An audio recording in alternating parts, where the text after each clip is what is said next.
Good evening. It's February 3rd, 2025, and I'm sitting with Mr. John J. Jeckovich, World War II veteran of primarily the Battle of Bulge and others. How are you doing today, Mr. Jeckovich? I'm doing good. You're looking nice in your new clothes, shoes, and pants. You're looking also very chipper. Mr. John J. Jeckovich is an inspiration to all. He's knocking on the door of 100 years old. Mr. Jeckovich is knocking on the door of 100 years old, an inspiration to us all. His mind is like a library. He's done everything from A to Z, and the book is called, he wrote, how many pages is that? 849. 849, wow. The book that he wrote is titled Their Mother's Sons, and it talks about how Mr. Jeckovich took care of his mother, Anna Targus Jeckovich, from the time he was 11 until his mother passing away at the age of 89. And it also takes him through many steps of high school, vocational school, working at the movie theaters, at Kresge's, and World War II. There's big sections, many pages on World War II. Mr. Jeckovich was in the Battle of the Bulge, and most of the fighters, the combat fighters, were only teenagers, right? Yeah. And what was the code name? 33. The code name by the military for teenagers was 33. And it's always best to put the teenagers on the front line because they had a lot more stamina and endurance, even compared to a 25-year-old. So Mr. Jeckovich went through the complete World War II, and by the grace of God and the prayers of his mother, which she was a devout Roman Catholic, Anna, he's made it out. But however, there was hardships. Mr. Jeckovich was shot in a shoulder by a sniper. He had a dirty bomb blow over his head, which was filled with nuts and bolts and razors, right? Yeah. And he still has shrapnel in his leg. Also, Mr. Jeckovich during World War II had trench foot and frostbite. Yeah. Frostbite. And 80 years later, your frostbite still bothers you. Still bothers me right now. Yeah, wow. That was the coldest winter of record in the Ardennes forest, which took place, the Battle of the Bulge. The Battle of the Bulge was Hitler's last-ditch effort to kill more American soldiers and Allied troops. He thought he had a great big chance. His last-ditch effort was the last-ditched effort to see if he could win the war, but it didn't even come close. Shortly thereafter, the Battle of Bulge started. Hitler committed suicide, along with killing his dogs and his wife of one day. So the Battle of Bulge was the end of, basically, of World War II in the European theater. But the Pacific War kept on going. Yeah. And many of the soldiers that made it through the Battle of Bulge were worried that they're going to be shipped over to the Pacific. Right. It didn't happen, though. They were very lucky. Dropped the bomb.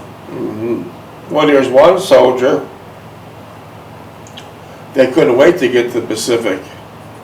Who was that? Patton. Yeah, General Patton wanted very much to get to the Pacific after there was nothing left to do in Germany. Yeah. But he had an accident in Germany, non-war related, and he passed away. So. I got something in there, Dave. What's that? I got something that came in.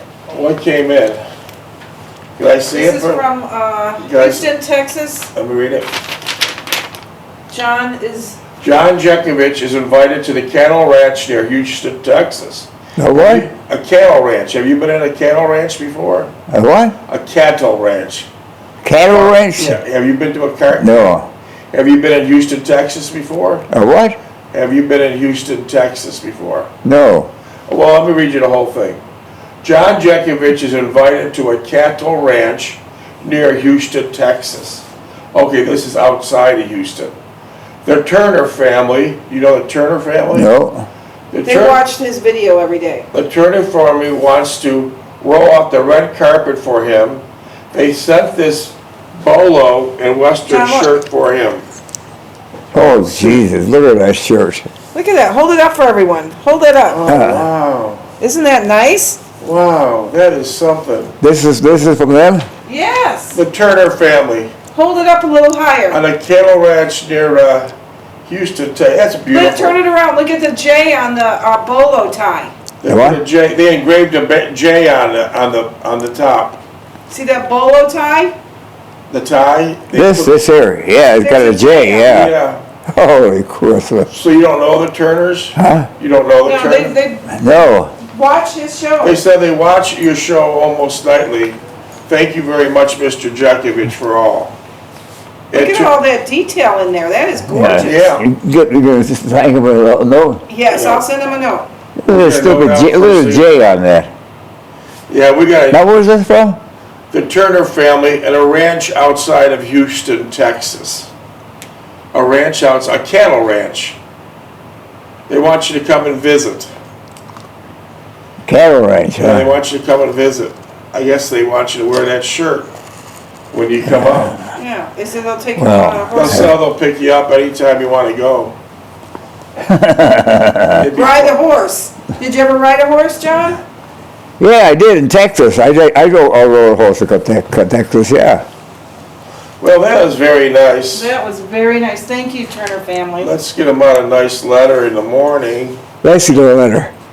Well, those are my That's the notes. notes, that's the notes. They sent an email. They sent an email with the gift, that's just the notes from the email. Houston, Texas. Yeah, Turner family. What's that Bolo? A Bolo tie. That's- Oh, yeah. You can just lay it on top of there, that's the notes. And we'll get a letter out to them tomorrow. Very nice. Thank you very much. nice. All right, anytime anyone wants to ask Mr. Jeckovich a question, or just wants to speak to Mr. Jeckovich, a lot of people want to speak to him, simply text Mr. Jeckovich at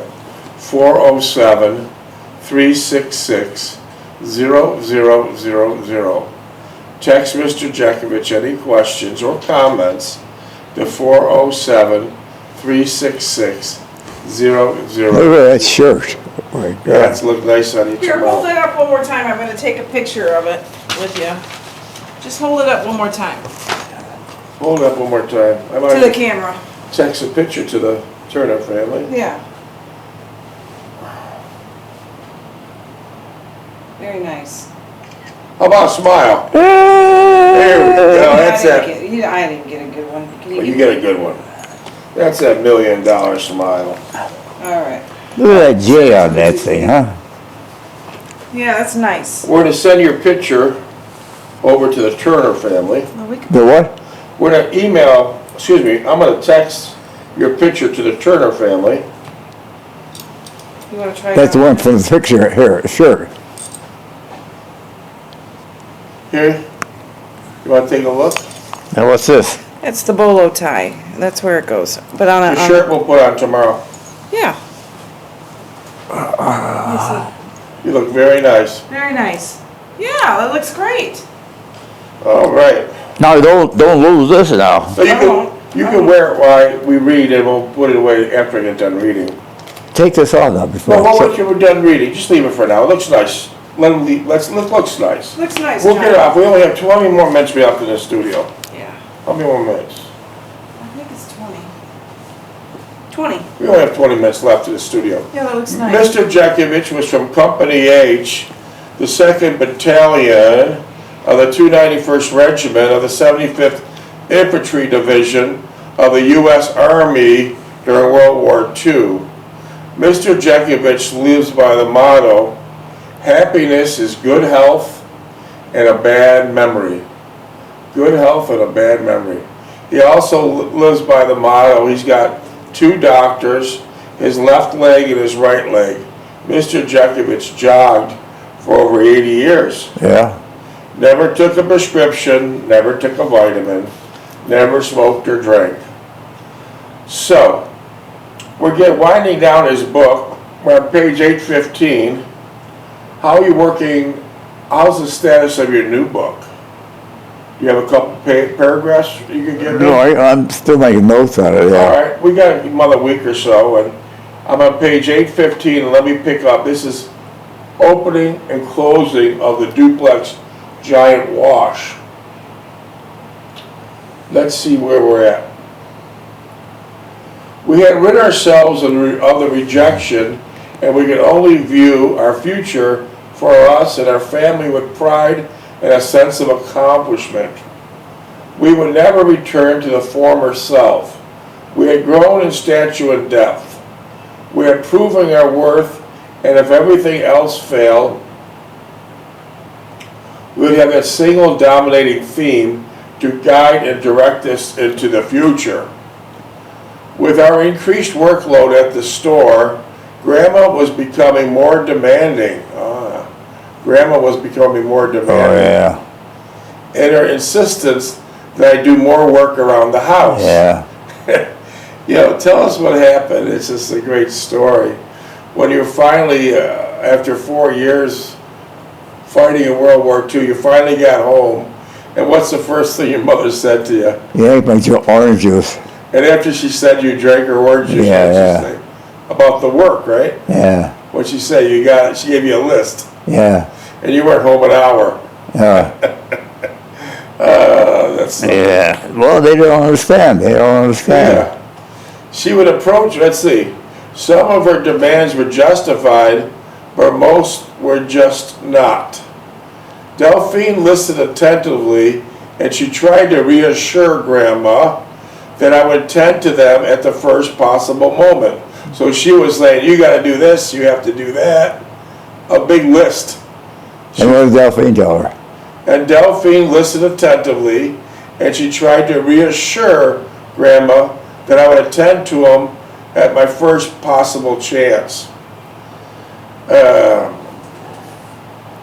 Most of the items were of no urgency, like painting a room, which she wanted accomplished in a day, and she wanted like to paint a room the same day, which she wanted done that day, or that the lawn needed mowing, when I had just cut the grass several days before. There were all little subtle means of getting our attention and suggesting that our first and foremost obligation was to the house she was living in, and nothing else mattered. Yeah, yeah. That sound about right? Yeah. All right, here we go. Naturally, we went along with Grandma, more Delphine than I must admit. Than myself, I would almost insist that we leave all this behind and go out on our own. Namely, but nice, spacious house, and live a quiet, normal life, just us and our children. Did that ever happen that way? No, never Okay. go, never went. That's why the book is titled Their Mother's Sons. Mr. Jeckovich took care of his mother to the end of the road. Delphine would have no part of it, and was almost the bone of contention between us as we struggled with Grandma's negativism and her fervent behavior.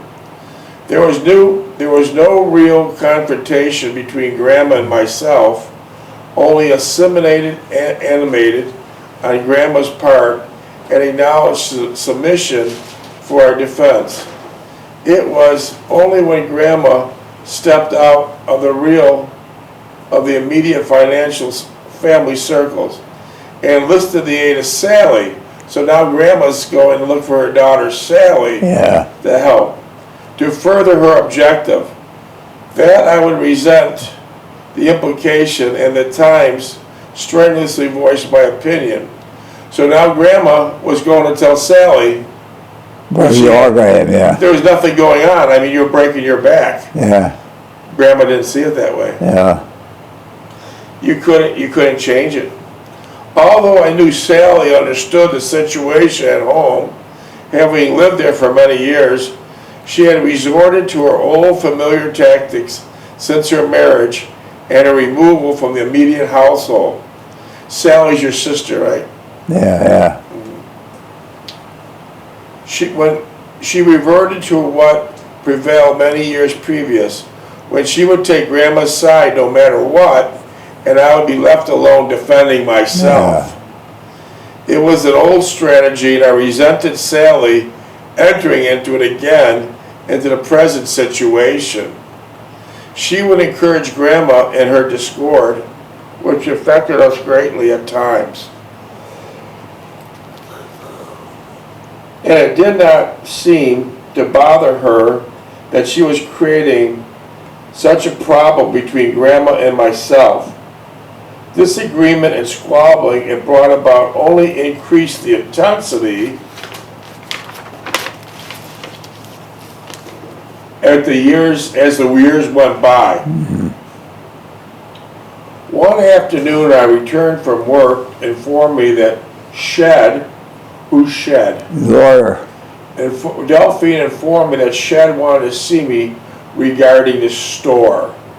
My first thought was DeLuca. Who's DeLuca? That was the owner of the store. And what kind of person was DeLuca? He was crying about the money.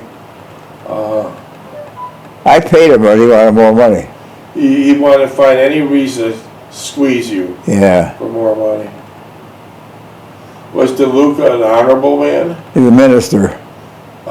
He made sure he told you that? Yeah. What happened when he used the word damn? He says, please, John, you're offending me. Yeah, leave it to those ministers. Yes, sir. Yes, sir. Well, so I put those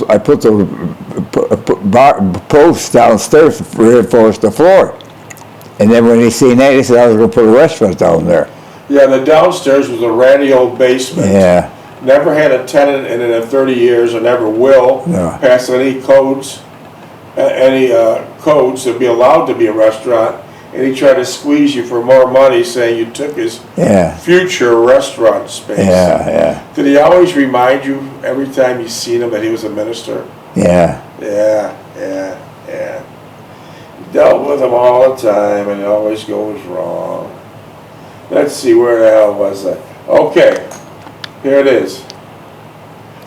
Delphine informed me that Shed wanted to see me regarding the store. My first thought was DeLuca and the fact that we had not heard from him in several months, voicing his demands on us. I was not prepared for what Shed relayed to me. What did Shed say? Isn't it down there? Okay. I met Shed in his office on Friday afternoon, right after work on my long weekend. I waited several minutes until he completed his business with another client, and then was ushered to his office by his secretary. My first reaction on seeing Shed that there was something seriously the matter, for Shed had the pronounced scowl on his face, which I'd gotten to know quite well. Yeah. So when he went in there, you realized there was something. Yeah. He looked at me for a minute and then blurted out what he was about to say would be disconcerting to me, and detested confronting me with it. Just under 11. I swallowed hard, attempting to get rid of the lump in my throat, and nervously asked him what he wanted to tell me. I still believe it was something related to DeLuca, and we've been in and out of court once again. They're going to shut you down, he said. Shed said, they're going to shut you down. Shed explained, getting up behind his desk and sitting at the edge of it facing me. Shut me down? Why? Who's going to shut me down? I lashed out repeatedly. It's that damn DeLuca. I contemplated in complete torment. No, said Shed quietly. It's the city of Niagara Falls. And the state of New York, they're doing it to you. Almost 100 more store owners like yourself. So, They took everything up, put the convention center up there, yeah. So, in that area on 2nd and 3rd Street, there's a beautiful business made up of Polish and Italian immigrants that had 100 businesses or so. Yeah. They made their living, and at night when Mr. Jeckovich would check on his store, collect his coins from the washers and dryers, at 2 in the morning, he was so close to the actual falls itself, you could hear the roar and thunder of it. Yeah. So he said, no, it's not DeLuca, it's the city of Niagara Falls. And so, right there. And so what did the city of Niagara Falls want to do? Why was all the businesses closing? Why they want me out? Yeah. Yeah, because they're making a convention center out of it. Aha. So you and 100 other business people, they wanted out so they could build. The convention center. And how did that go? It never worked out, So they destroyed the livelihood of 100 plus families on the idea from the fertile minds of politicians. Yeah. Yeah. Trust the government. Ask any Indian. Hold on one second. Hello? Hey, Dave. Hey, Dave, could you see? All right. Who do you see? He finished his speech about Paul. Okay, He would like to read it. okay, it's live right now. Read it. Stan? Is it on speaker? Wait, I'll get you on speaker. Hang on. I don't know how the hell to put this damn thing on speaker. Hold on, I'm trying to find speaker. Oh, don't go away. FaceTime should be speaker. Oh, You don't like go to- away. I don't know what the hell I'm doing. Speaker. Turn up the volume. Turn up the volume. I'm doing my best. I talk. I can't hear you. Talk. Talk. Stand by, I'm trying to make adjustments here. There. Now talk. Now talk. Okay, what's up? Wait, I tried to get a speaker. I don't think it's. Wait, I gotta find a speaker. Put it on the phone thing part. Is If there a I- if I- speaker right there somewhere? If I hang up, you don't go away. Okay. Oh my. Hey Brantley, who Yeah. do you see, me or Paul? I see you and Jen. Who do you see now? Paul, but half of him. Okay, here's what I need you to do. I'm gonna hang up and I'm gonna get a speaker and you call me right back, okay? Okay. Bye.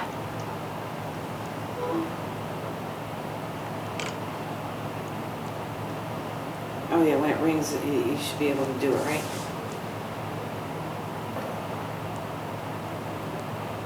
He's gonna read you a speech he wrote about you. Yeah. 6 minutes. See, that don't work well. I hope that worked good. You put it on speaker, you get it right away. Yeah, I can't Get find it. ready.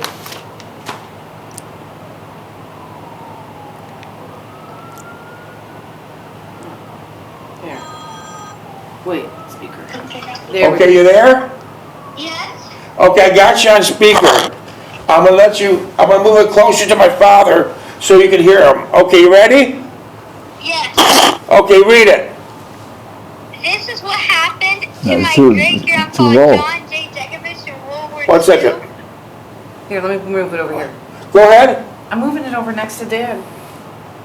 This is what happened to my great-grandpa John J. Jeckovich in World War II. And was they? Say hi, Mr. I'm writing Jeckovich. about him because I like to listen to his war stories and. Oh, how say that, he- you're a sweetheart, yeah. During the war, he was shot by a sniper in the shoulder and avoided death many other times.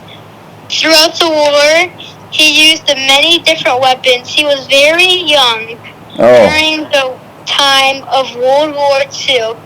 He was 18, very strong and ready to protect his country. One other time John got hurt in the war was when the German soldiers threw a bomb over his head and when that happened, it blew up and a huge metal piece got stuck in his leg. To this day, it is still there, and when it blew up, his partner next to him got his head blown off. The only thing left on his head were his glasses hanging from one ear. Huh.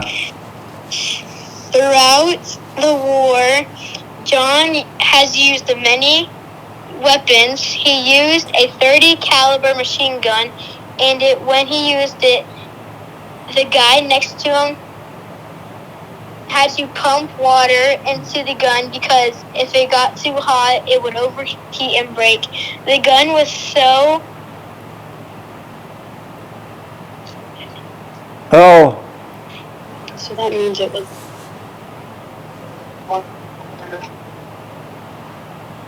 you lost him.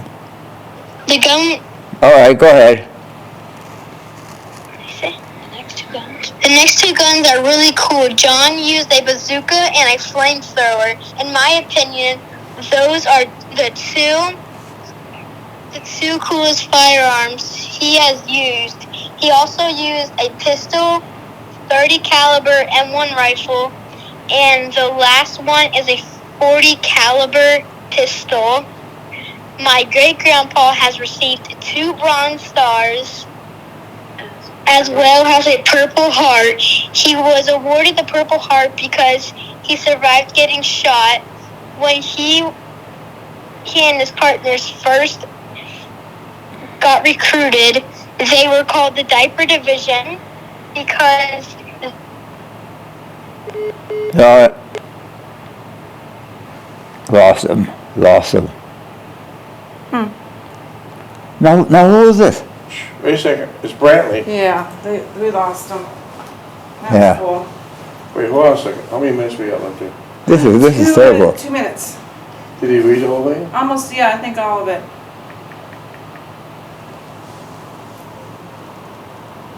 Yeah.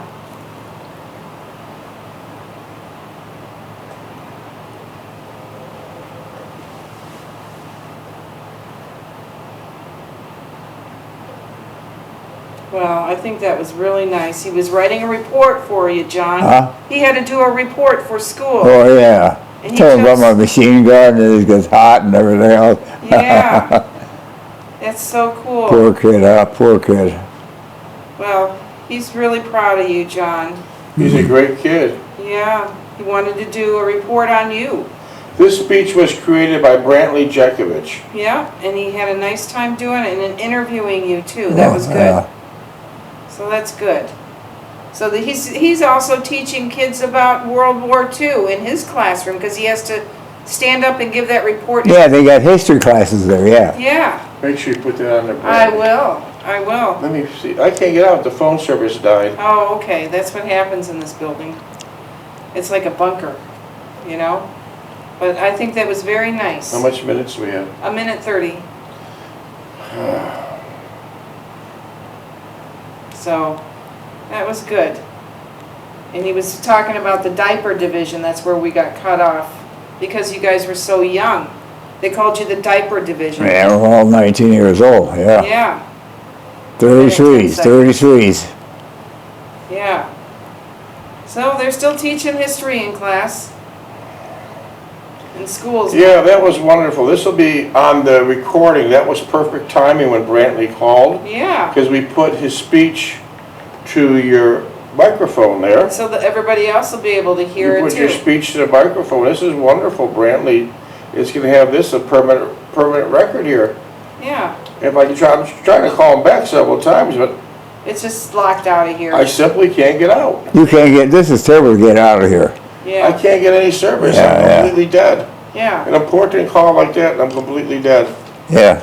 And we lost him. How many more minutes? 30 seconds. Take this thing off. Oh, I will. Oh, we almost got another one in the books. What do you want to do now? Well, what time is it? It's early, is it? Yeah. But this was beautiful from Brantley Jeckovich. Boy, Yeah, what a 18 great kid. seconds. What a great kid Brantley Yeah, is. that's Yeah. great. What a great kid. I got the hard copy here. I'll read it to you. Yeah. Well, that's nice. All right, well, we'll pick this up tomorrow. What do you want to do now? Take this off And then what? and put Trump on. Okay.